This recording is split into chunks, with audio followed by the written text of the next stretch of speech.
We're going to dive right in. We got a really cool guest today, Mike Yoder with Drone Deer Recovery.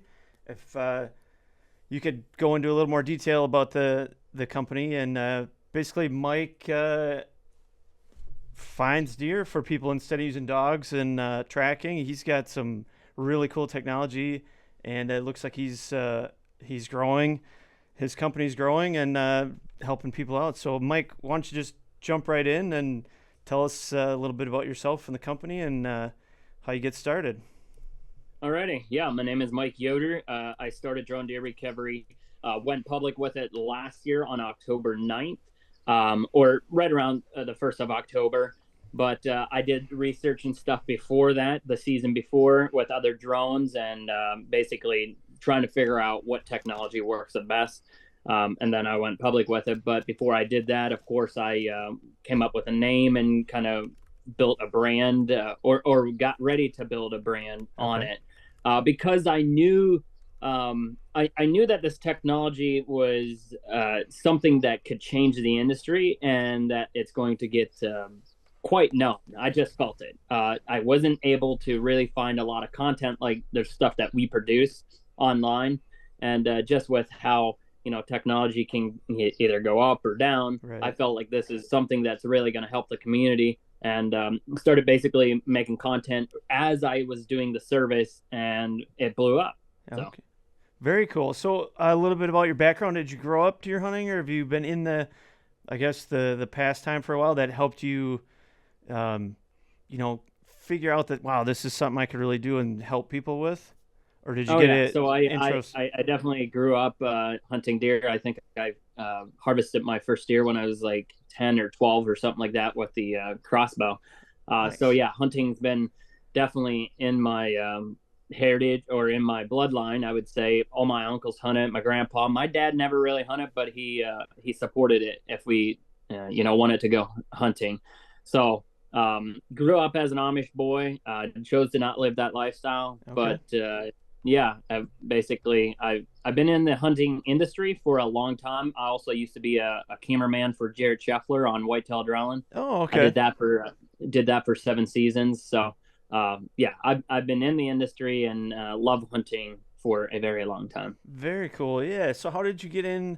I guess, how did you get started with drones? Was it a hobby or with the camera work? Did you use some drones and then kind of just took it Well, from there? so yeah, I would say it started out as a hobby. I've always loved RC, anything RC, boats, trucks, Oh, yeah. cars, airplanes. When I was young, I would always fly whatever I could get my hands on. So I loved it. And then drones, I started getting into drones for pictures and videos, that type of thing, for another business that I have, residential tree removal. Oh, And okay. I was making videos on that. So I used the drone some there. Um, so yeah, I've been flying drones for many years, but the technology wasn't good enough Mm-hmm. at the time, or it was just really big, bulky equipment to do what we can do now with the Matrice 30T. So as technology progressed and got better, it really opened up this opportunity to be able to, have a service that people are willing to pay for. I see. Yeah, even just from what I know a little bit, the video guys here have a couple drones, and just watching them and what those things can do, like the technology is fascinating, and It's how much it's wild. grown too. Like you said, in the last 10 years or so, it's Oh nuts. yeah. It's crazy. Yeah, I feel like we're just on the brink of what drones will actually be used for in the future. Oh yeah, The technology is only getting better, and I think where we're going is going to be pretty wild. definitely. Yeah.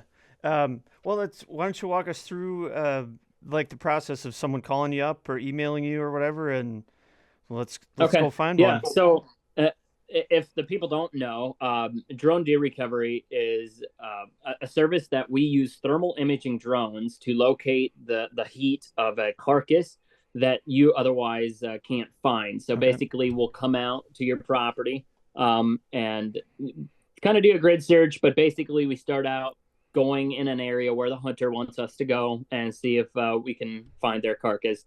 And then we have big zoom cameras on the drone as well, Okay. up to 200 times zoom. So we locate it with the heat first, and then we zoom in to see if it's the carcass or your deer that you hit. Is basically what we do. So the process is, if you hit a deer and you're not sure, or you can't find blood, or whatever the circumstances are, Mm-hmm. you go to our website and you fill out the form to have your deer recovered, or you can call us on the number that's on the website as well. And I'll probably ask you a few questions of, how far have you tracked it? What type of hit do you feel you have? Sure. Broadhead type stuff, just more for my own information and data collecting. Not that it's going to deter me from trying to come out and at least locate your carcass for you, but it's going to give me data over the years, collecting that for just analysis or whatever. Oh, I see. Yeah, for your own track record, yeah, you can see Yeah. Yep. trends and whatnot. Yep. Very cool. Okay. So what? How about your like your state regulations or licensing or anything like that that you've had to deal with? I know maybe I don't know. Well, I can't even say, but I can just imagine with the technology, there's got to be Oh yeah. some rules in Yep. place there that you So have to follow. yeah. So with new technology in this space, laws that were written years ago did not write those laws thinking that drones are going to come along and be able to come out and efficiently and successfully locate the carcasses. Right. So the laws that are written are, to just be frank, they're very gray, because again, they weren't written with the intent of drones coming and being able to do what they can do now. Right. So that being said, laws are gray, but my state of Ohio that I'm in loves the technology. They see the professionalism behind drone deer recovery, that we have no intent to go out and try to help a hunter cheat in any way. Right. And so they're supportive of it. But there's tons of other states that they're scared of it, just like anything else in the industry. That when it first comes out, it's like, whoa, let's just say it's illegal. Let's just get it right out there. You Right. can't do it. But I'm not backing down from that, because I know what the intent is as a drone deer recovery operator, and it is to help the community, is to find carcasses that otherwise would go lost. So, speaking for the state of Ohio, yes, there's gray laws, but they're supportive. Now let's transition into, say, Kansas. Right now, they are just saying, nope, can't do it whatsoever. I don't know that I'm going to back down from that, because, again, the laws were not written uh, originally to uh, try to hinder somebody from trying to use a drone to recover a carcass. They were written to uh, basically, you can't use an aircraft in the aid of hunting, and we completely Right. understand that. Here, I can't give legal advice, but you would go into the definition of what is hunting, and you would have to have a weapon present or actively pursuing Right. an animal. And where it's different for us is, we're a service, right? You hire us to come, try to locate your carcass. We have no interest as an operator, as a drone deer recovery, pilot, to pursue that animal or to Right. go harvest that animal. So it's a dicey situation of where we're in, because if they say that we as the operator are interested in harvesting that animal, that is so far from the truth, because like, I don't even have permission to maybe go hunt that land. So Right. it is going to be really interesting as we go forward. Definitely. But like you said, like your your whole task is purely recovery to assist the hunter, and that's it. Nothing else. You're not Yeah. doing anything. So it's kind of like, I mean, we could go into the weeds about this, but it's like the lighted knock thing. It's like some states they're outlawed, but really it's not aiding you killing that deer. It's only aiding in you finding Yeah. something. Same Yeah. kind of thing. So Well, You know, I hope it continues to go well and some states can kind of open up for it because it's obviously it's a huge help uh, oh, dude, it's for wild. I mean, yeah. just one operator in the state of Ohio, I did over 115 calls, or right around there, Wow. and I was able to help a bunch of those hunters, uh, find carcasses that otherwise would have went to waste, or at least give Absolutely. them a peace of mind that you know what, your deer is shoulder hit and he's not going to die from that shot vitally, maybe from infection, but it's closure. Right. It's stuff that was never able to be captured. I often say it's like a dog, right? When you put a dog on a track and the deer is still alive, Mm-hmm. the dog cannot tell you, where the deer is hit and what the deer is doing. True. Where this we can find them and determine what's going on with it. It is just so cool to see what this technology is able to do. Yeah, just from the some of the videos I watched of yours, the zoom and the clarity, you can actually, with as smooth as that thing hovers, even in bad weather, you can zoom in on the actual wound or the Yeah, expressions of the behavior of the deer, to, you know, and you can almost say definitively, you know, that's a killing hit or not. It's going to be totally fine. correct. It's Yeah. unbelievable. Um, Yeah, it is pretty wild, and seeing it on YouTube and Instagram, TikTok, those types of things, it looks cool there. But when you see it in person, you see it in action. It's like, oh my Oh god! yeah, it's amazing the clarity of Yeah, it. Um, yep, with that, why don't you tell us a little bit about the equipment that you're using? yeah. So we're all our operators are using a DJI Matrice 30T. They have to use that because of the quality. Basically, there are other drones that are made, but the quality is not up to our standards. I see. So basically, a Matrice 30T with the whole package, we do sell it on our website. You're going to be looking at about $18,200 Oh, okay. just to get the equipment. So yeah, it is a substantial investment, but the quality and the versatility that this drone has versus others is you can't compete with it. Yeah. So, what kind of conditions are you able to operate it in, and kind of Anything. the distance and yeah. Yeah, so it can be a downpour and a rain, which those are the best times to go out and look for thermals. Rain, winds up to 45, 50 miles an Oh hour. wow. You can fly in snow, but what happens in snow is if it's snowing too hard, when you go to zoom, there's just so much interference between the ground and Oh, the drone that it's hard to focus. I see. But yeah, what was the other question on that as well? Oh, what kind of range can you get with the So they're equipment? rated. They're rated for 3 miles Wow. from you, but we stay in line of sight. So Okay. oftentimes we try to pick a high point close to wherever we're searching. That way we can go out Sure. farther.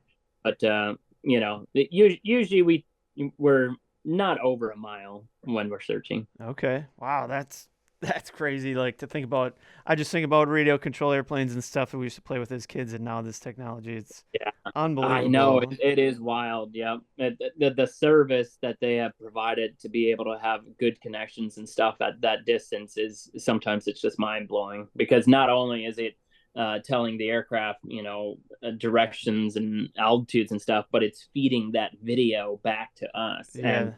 it's clear as day. Yeah. Um, as far as the training, did you get some professional training, or do you offer training for other operators, or Yeah, maybe so give us details on that? yep. I did not take any training for myself. I mean, I had to go get my drone license, but I'm Mm-hmm. also a licensed airplane pilot. So Oh, okay. for me to get my drone license was easier than it is for somebody that does not have their pilot's license.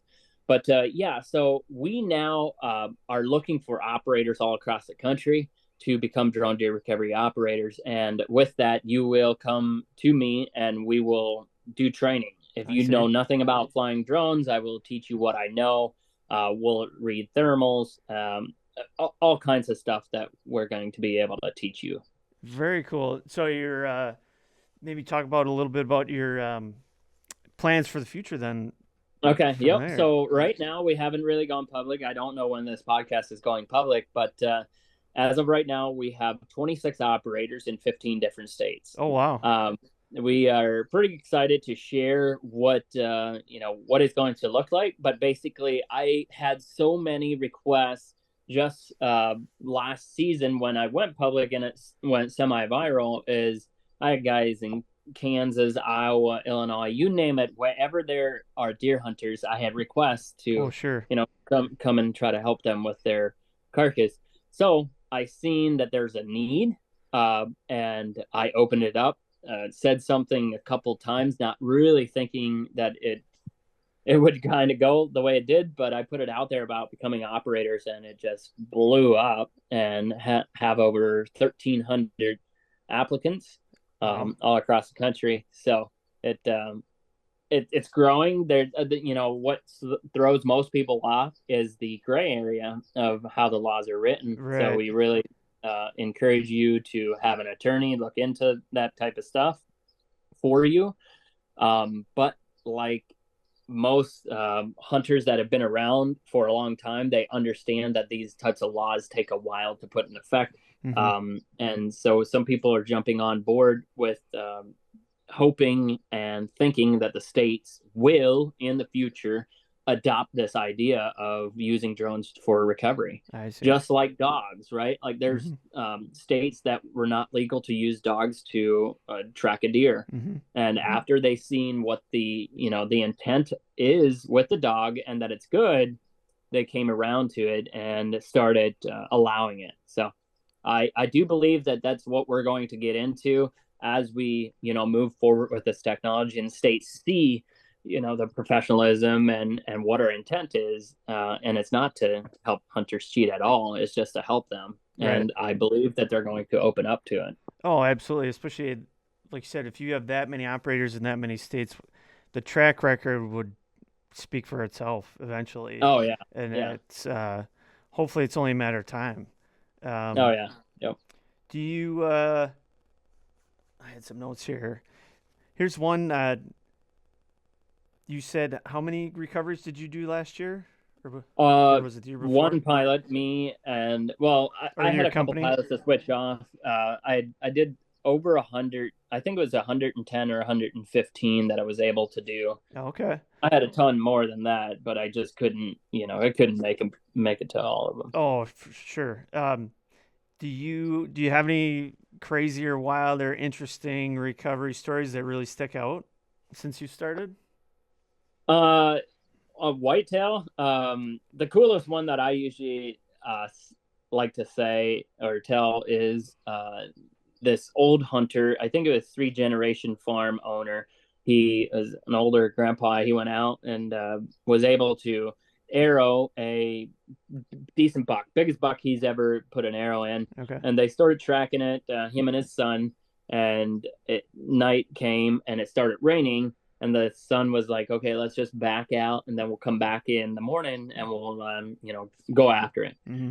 Well, the son took his mom and dad home, and they're older. And then the son went to his house, and sometime the mom and dad were like, "No, we gotta go try and find this Oh, buck." So they got on the four wheeler, and it's dark, and they have like lights on the four wheeler, and they're going back in the timber, and they get too close to a creek bank, and they actually end up flipping the four wheeler down into the creek. He was stuck underneath the four wheeler in the creek. He doesn't know how he got out, oh boy. but yeah, so he was under the four wheeler, got out, ended up breaking his collarbone, went to the hospital. The next morning, his son was like, "I gotta find this deer for my dad." So he got a dog in. It had already rained all night. Okay.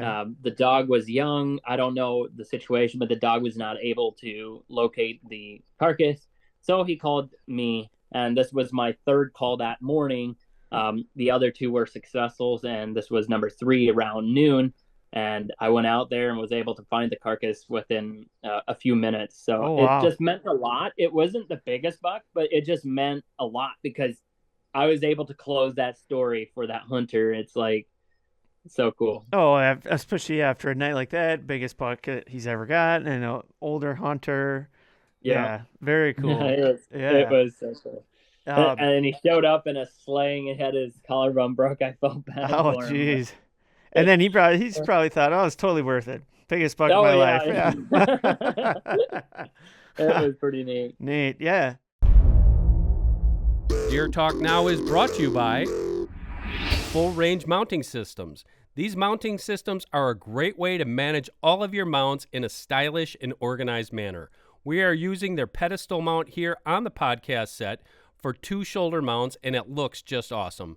Be sure to check out their mounting systems at fullrangesystems.com, and for 15% off your order, use code DTN. How far have you personally traveled, I guess, before you started getting other pilots involved, operators? How far, would you go? For a drone deer recovery, just for one specific deer, I think it was like 3 or 3.5 hours one way. Oh, okay. Is what I've driven. But we have now started doing more than just drone deer recovery. At the end of season, this thought was in my mind about doing analysis. Like if you have a big property and you'd like to know how many deer are there, we will come out and we will survey your property, and it'll give you a good idea of how many deer you have. Oh, okay. And so we started doing that, and that just went nuts. So we were all over the country, all the way out to Oklahoma, Wisconsin, Georgia, Oh, you wow. name it. We were probably there. Yeah, So, that's a great idea especially with the real estate business like ours. DDH Properties is getting going. People, it's a big investment, and they would like to yep, know what they're yep. getting into. So very Yeah, cool. it is. It is for real estate, like the big properties over 1,000 acres. Like if I were buying something like that, for hunting, I mean that is data that is so valuable. If I would know, approximately what the deer herd is there, it could really, tell me how much I want to pay for something like that. Oh, absolutely. Yeah. Yeah. Yeah. Um, let's see. Got some other questions here.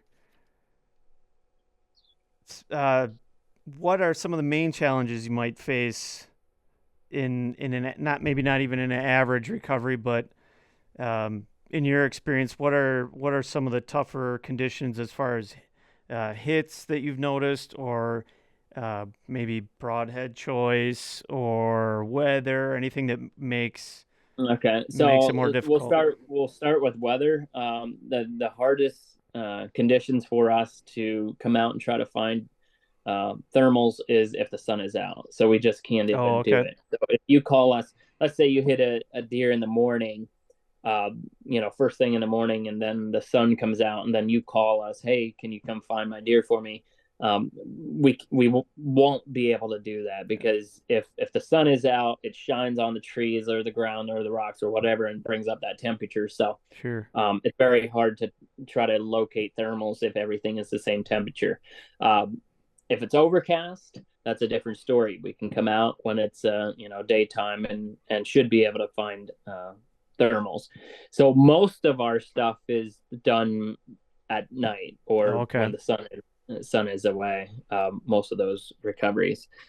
And then what was the other part of that question? Yeah. Have you Uh, noticed any trends in yeah, so I usually equipment? tell people this. Right now the trend is no trend. I know that Okay. over the years we have talked about, gut shot deer might go to water, Sure. or liver shot deer might do this or that, but I found them either way, right? I found gut shot deer close to water, but then I've also found gut shot deer up on a hill. Okay. So maybe as I do more and more, and we have operators all across the country, and we take all this data and try to figure out, we'll come up with a trend. Mm-hmm. But right now, I can't tell you that there's for sure a trend that if you gut shot a deer, it's gonna go to water. I Okay. can't tell you.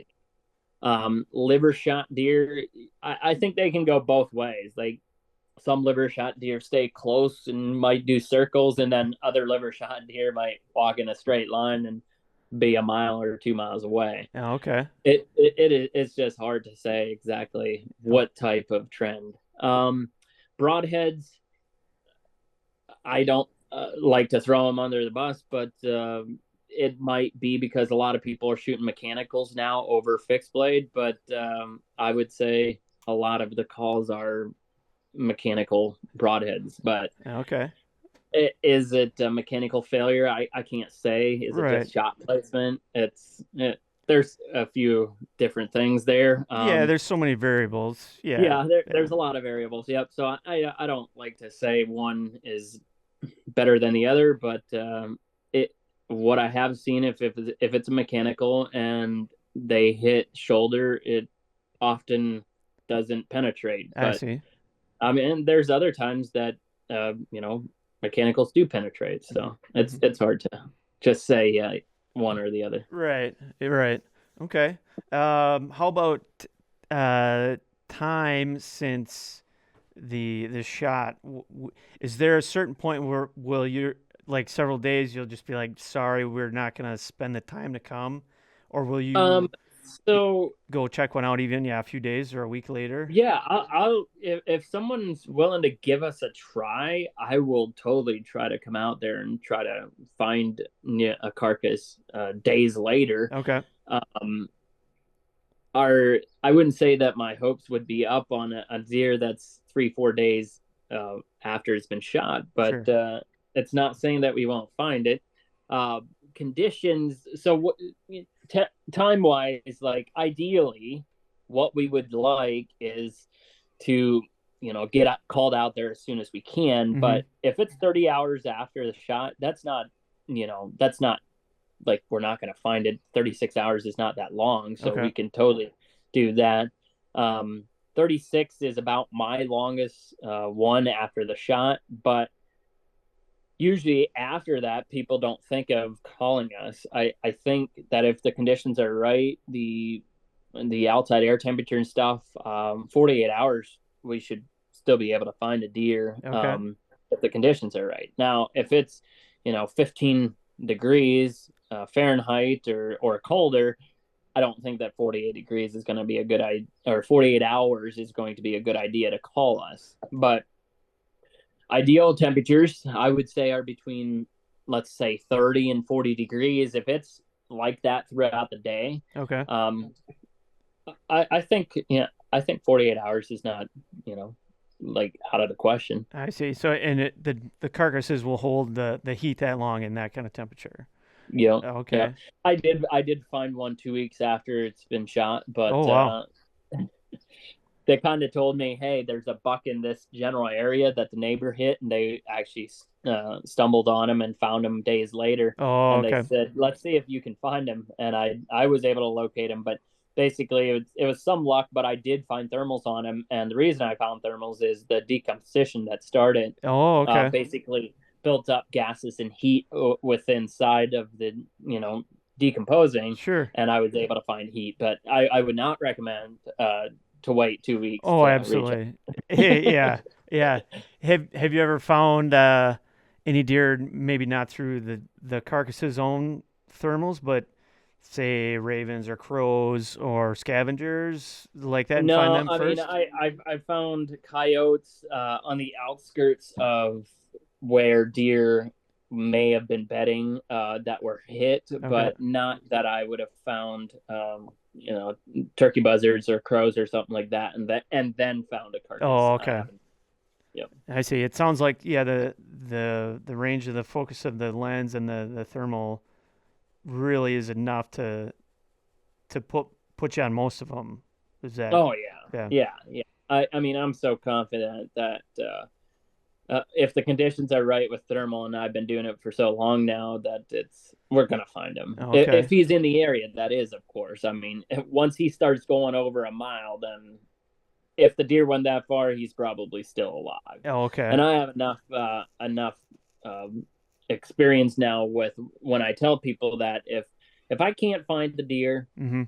chances are he's alive. He moved out of the area, regroups himself, and then might come back, a week or 2 or 3 weeks from then. Sure, sure. So, That yeah, makes sense. Now, you say when they go that far, have you ever run into any problems? Well, I guess two-part question. A, with like neighboring landowners that either don't allow you or like maybe they don't get along, they don't want the drone around, or public versus private land. Ever any issues with those two scenarios? So Ohio just put in a new rule law about flying drones from public ground. So there's a couple ways we can navigate around that, of flying a drone above public grounds. Let's transition into private grounds. I would ask that you talk with your neighbor and just let them know, hey, we're going to have a service out, and there's going to be a drone flying above your property. Sure. That's what I'd like. If the neighbor doesn't allow it, there's nothing he can do. He doesn't own the airspace above Okay. his. So, that's federal airspace. I Right. can legally fly my drone in federal airspace, and it doesn't matter if it's above the neighbor's property. It's kind of like a helicopter, Sure. right? Like a helicopter pilot doesn't stop and ask you, "Hey, can I fly across your land?" He Right. just does, and he can be at 500 feet and do it. So, um, I would say for courtesy, reach out to your neighbors, let them know that we're going to be doing it. Mm-hmm. If you're like, he doesn't like me, I want to do it anyhow, there's really nothing that's stopping us from doing it. But, Okay. if the deer is on the neighbor's land at that point, anyhow, you're not going to go retrieve the carcass. So, Right. Right. yeah. Have you personally or any of your guys had any run-ins with angry Uh, neighbors? just one, Oh, just okay. one. It was about 1 or 2 a.m. I was doing searches all night and got to this one place that I launched from the road, and I took my drone up over houses on the backside. It wasn't highly populated. It was just like out in the country. Sure. And so we use a spotlight as well at night. Like we turn it on and turn it off when we're looking for a specific deer. Mm-hmm. And this neighbor comes up the road and he's like, "Dude, that neighbor or that drone was down looking in my house." And I'm Oh. like, "No, don't even try this crap." Like, because we record everything when we Sure. take off. Everything's recorded to the remote itself. Mm-hmm. And so one incident where he was like trying to say that we were doing something that we weren't, but he really didn't have anything to stand on. I see. Well, that's good. You haven't run into too many problems then. Yeah. Um, so back to the public land thing. Is it more just a state by state, or you got Yeah, to? state by state. Yep. Okay. Yeah. Okay. Um, I guess maybe the neighbor. Speaking of the neighbor, just the one, but you you've grown quite a social media following, and your videos, your editing and marketing are doing very well. Obviously, your YouTube page is getting a lot of traffic and a lot of views.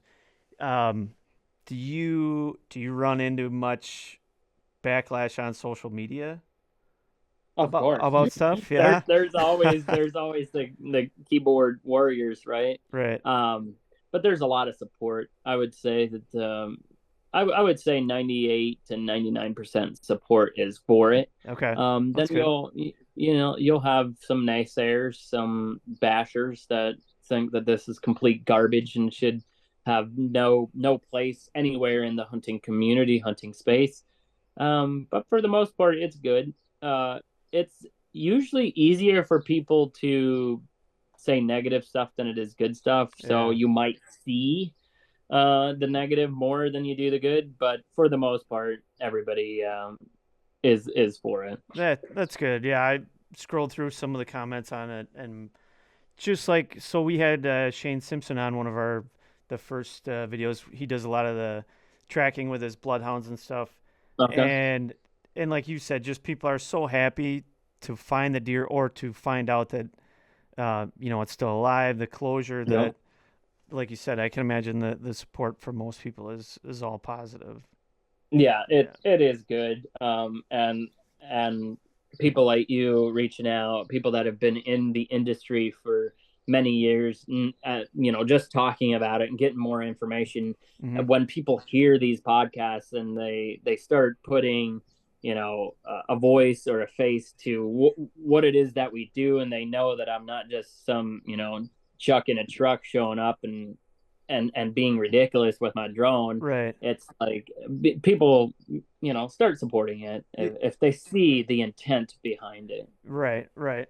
Um, along with that, I guess, do you work with any organizations, any um, like Whitetails Unlimited or Hunter So we Education or Bow Hunter Education, things like that, to collaborate on any of this stuff? I'm willing to. Haven't really had many people reach out to us. We have some local fundraiser organizations, Hunt for Hope and Whitetail Heritage or something like that, where I Okay. went out. I went out when they did those hunts and just helped them any way I could Okay. uh, with their organization. So if someone would want to reach out to us, I'd be willing to help with those types of organizations. Okay. How about just in your state, Ohio?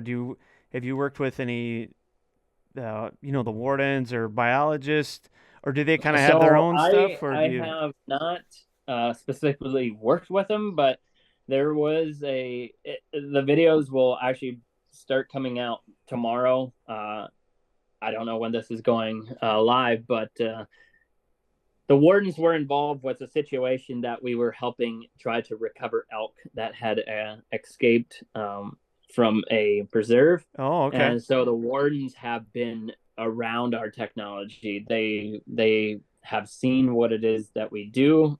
They support it, but not that I was like specifically working with the ODNR. Sure.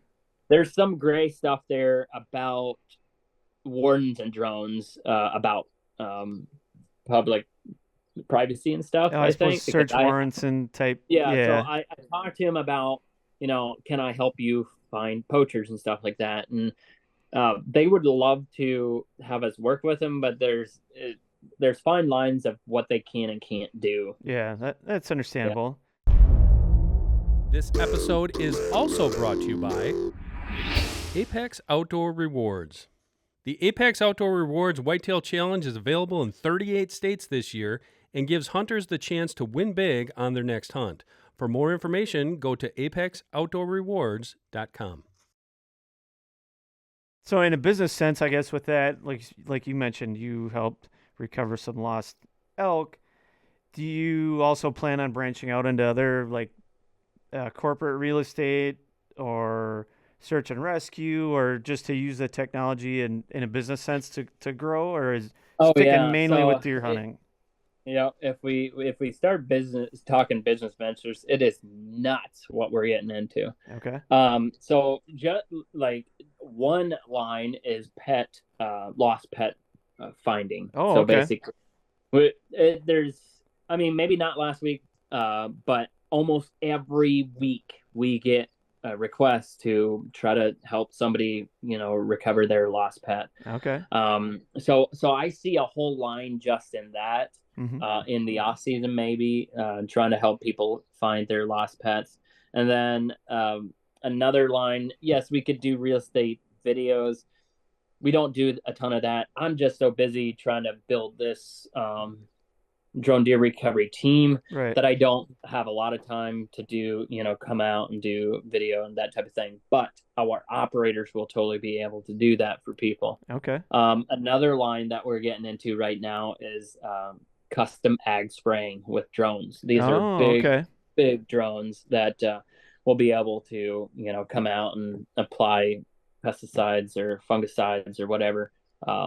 So we haven't released a video on that, but I think it is going to be something just like every other drone technology.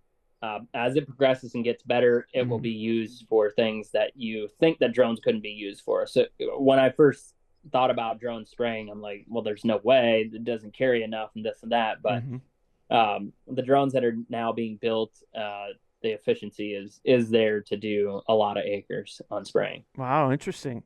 So, how long since you've started, or when did you start? You just dove right in. Like, I'm assuming now this is your full-time career. Is that correct? Um,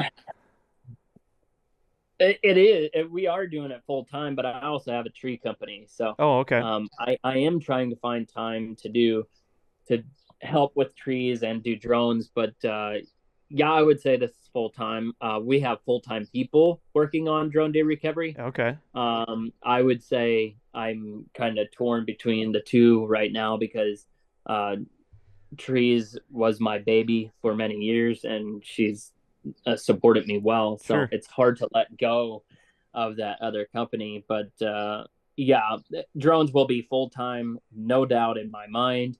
Uh, from a content perspective to ag, and then drone deer recovery just in general. Okay. There's so much to do right now that it keeps me hopping. Very cool. Yeah, it's like you said, it's just growing exponentially along with the Yep. technology. Yep. It's Oh wild. yeah, I felt so bad, and anybody that's listening that has reached out to us, and if we haven't contacted you, I apologize. It has just been, imagine one guy has this idea, and then it blows up virally, right? And then Mm-hmm. thousands of people email and DM you and Instagram message and all this stuff, and I can't get back to him because I am just so busy with Yeah. all the other things. So I feel bad because my other tree company, right? It's all about customer service. You got to get back to the client and provide that quality of service for them to use your service. Right. And this was tough. This was hard for me to deal with, to not be able to get back to everyone. But I don't know. I'm doing the best I can. Yeah, it's a good problem to have when you're getting that much interest. Um, so here's, I guess, maybe one of the biggest questions: do you get any time to hunt for yourself anymore now that you're so busy with this and helping other hunters? If I'd really want to push it, I could maybe go hunting, but no, I was so busy that I did not go hunting. There was so much more outside of the service. The service I was busy, but Mm-hmm. then doing content, and still having trees and trying to do drone deer recovery. Nope, I did not hunt. I think I went hunting for 1 hour Oh, last okay. season. Yeah, But like any small business owner can relate as you're growing yeah, and yep, running everything. Yeah, and at least yep, yeah. you're in the pastime. You're with hunters. You're outside all the time. That's got to be pretty Oh, fulfilling. yeah, it is so fun. Like just when you hit a nice deer, you get like that adrenaline going. Mm-hmm. I get that when I take the drone out. When I find your deer, I get jacked. Cool. There's another guy that did an article on me, and he was saying something about, I'm not sure if Mike gets more jacked than the hunter when he finds them, but it's true. I get super excited. So I get to experience that adrenaline in a different way, and then I Right. get to experience it over and over and over. Right. So Right. it's cool.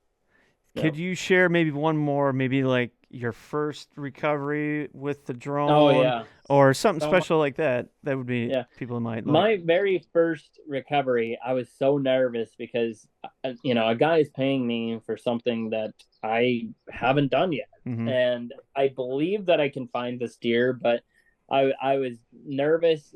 So I'm talking about my very first deer. I ended up not finding because I don't know if he was actually in the area or not. Lack of experience, I don't know, Mm-hmm. but the deer was found later dead in the area that I was searching. Okay. But the hunter said that he's not even convinced that the deer was there when we originally looked for him, Oh. because the deer was about 30 yards away from an area that we went and checked to see. I had found something, and I was like, maybe we should go look. So he feels that the deer moved out and then actually came back and then later died. But Okay. yeah, so that was my very first one, and not 2 days later, I get a call to come try to find a 200-inch deer that Oh, this no guy had. pressure. Oh my gosh! Like if you watch the videos on YouTube, we released this video. Like I truly was a little stressed out. Yeah. It, because okay, so what was crazy about this story is the guy hit this buck in the morning, and he has a tracking dog. They started tracking him, and he's like, I don't feel good about this. Something about this. They found one speck of blood. Okay. He wasn't able to recover his arrow because it was at high weeds, and I think the arrow got buried. And he said, you know what? I just do not feel good about going after this deer. I want the drone out here and see if we can find the carcass. Okay. So he called me. It was like midday. He hit him first thing in the morning. It was like midday. He called me. He was like, "We'd like the drone out here to help find this carcass." And I'm like, "Oh boy!" He sent me a picture, and I knew it was a big one.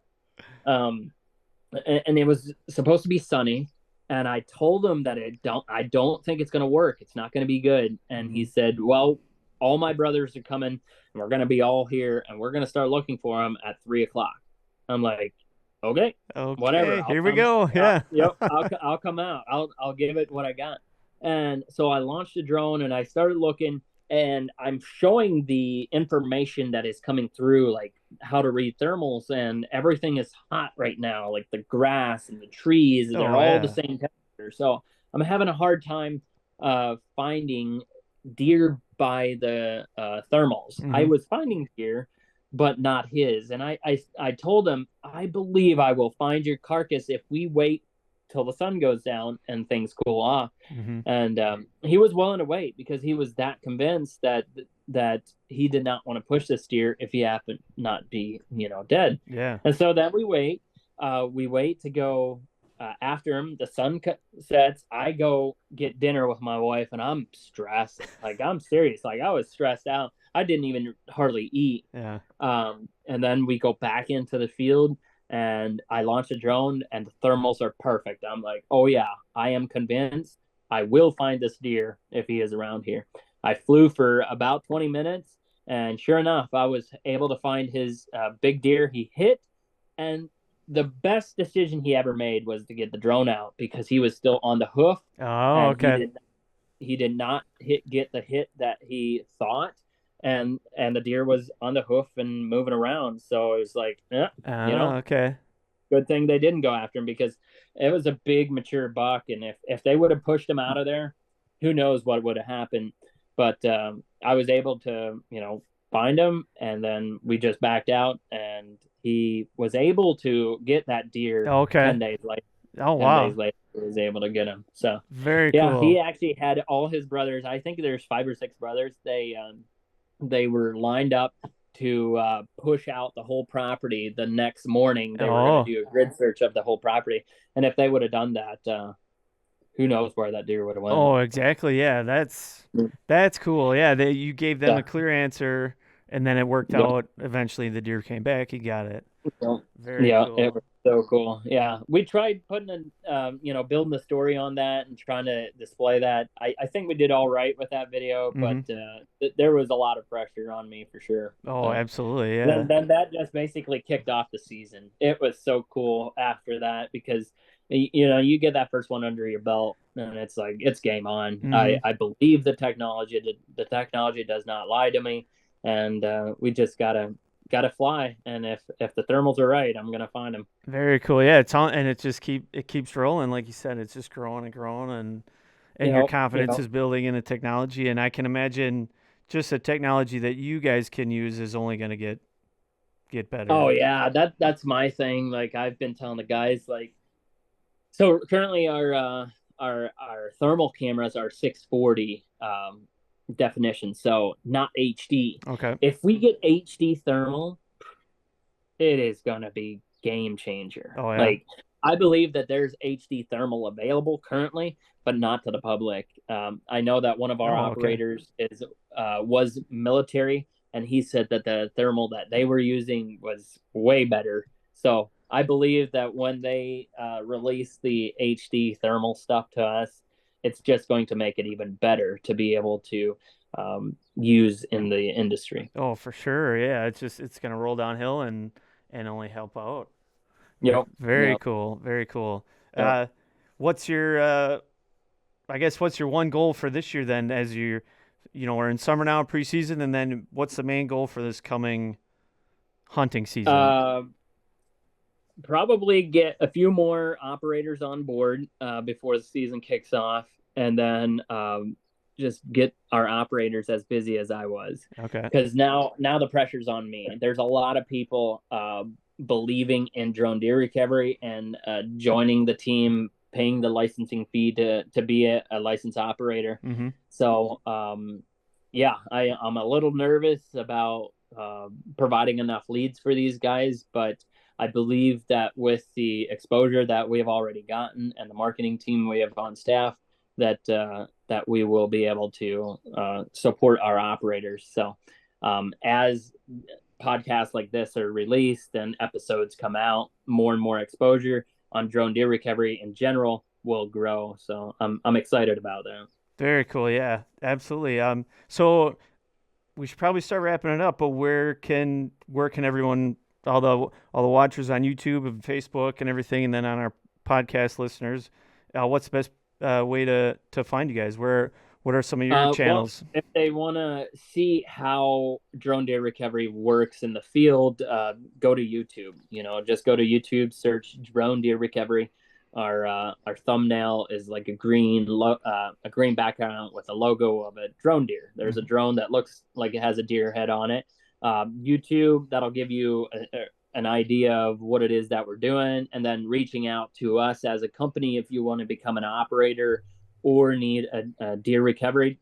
Go to dronedeerrecovery.com and fill out the forms on there as far as becoming an operator or needing your deer recovered. And then Facebook, Instagram, and TikTok under the same name at Drone Deer Recovery. They can find us on there as well. All right. Very cool. Well, everyone, thanks for watching this episode of Deer Talk Now. And then thanks, Mike, for your time. And we wish you the best in the future. I appreciate it. Thanks so much for having me on. It really means a lot. You bet. Have a great summer and have a great upcoming hunting season. Deer Talk Now is brought to you by 10-Point Crossbow Technologies. Whether I'm in a tree stand, ground blind, or spot and stalk hunting, I know the Nitro 505 is up to any challenge. Check one out at a dealer near you or log on to 10pointcrossbows.com for more information.